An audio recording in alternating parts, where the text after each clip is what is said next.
Over speed పరిస్థితి ఏంటి అసలు? ఓవర్ స్పీడ్ పోతే మీకు ఫైన్లు పడతాయి. అవును. టైర్ల అరుగుదల ఎలా ఉంటుందంటారు మీకు? ఓవర్ స్పీడ్ పోవడం వల్ల 3 రోజులు ఏకదాటిగా యూపీ వరకు జర్నీ చేయాల్సి వస్తుంది. ఇంతకుముందు 1,20,000 కిలోమీటర్ల వరకు వచ్చేది. ఇప్పుడు కొత్తగా అనంతపూర్లో మార్కెట్ పెట్టినప్పటి నుంచి అక్కడ కర్ణాటక నుంచి లోడ్ ఎత్తే వాళ్ళం. ఇంతకుముందు 4 రోజులు మార్కెట్కి వెళ్తా ఉన్నాం. అనంతపురం నుంచి వచ్చిన మార్కెట్ నుంచి 3వ రోజే పోవాలనడం, ఇబ్బంది పెట్టడం, 36 గంటలకే పోవడం. దానివల్ల ఓవర్ స్పీడ్ లో 6 గంటలు వెళ్ళిపోవాలి. ఎక్కడ? బనారస్ కానీ, కాన్పూర్ కానీ, ఇట్లా లక్నో కానీ, వాళ్ళ ఇష్టానుసారం. లేదంటే బయట లారీ తెచ్చి లోడ్ ఎత్తుతా ఉంటారు, బెదిరిస్తారు. తప్పదు, పోతున్నాము. పోవడం వల్ల ముఖ్యంగా యాక్సిడెంట్ ఎక్కువైనాయి, ఓవర్ స్పీడ్ కేసులు ఎక్కువైనాయి.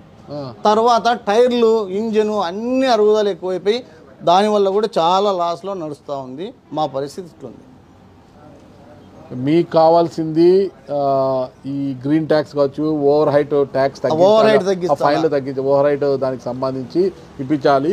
అసోసియేషన్ తరఫున ఒక ల్యాండ్ మీకు కావాలి, అక్కడ పెట్టుకుంటే కొంత భారం మీకు తగ్గుతుంది. ఇక్కడ ఏం కోరుకుంటున్నారు అంటే హైవే పక్కన ఏదో అడిగారు కదా మీరు, హైవే పక్కన డ్రైవర్ రెస్ట్ రూములు కానీ, ఇక్కడ కక్కలపల్లి మార్కెట్లో గూండా ట్యాక్స్ 2000ని నియంత్రించి గవర్నమెంట్ దృష్టికి పోతే మంచిది. నీ ద్వారా పోయి చేస్తే మిమ్మల్ని బాగా అనుకుంటాం మేము.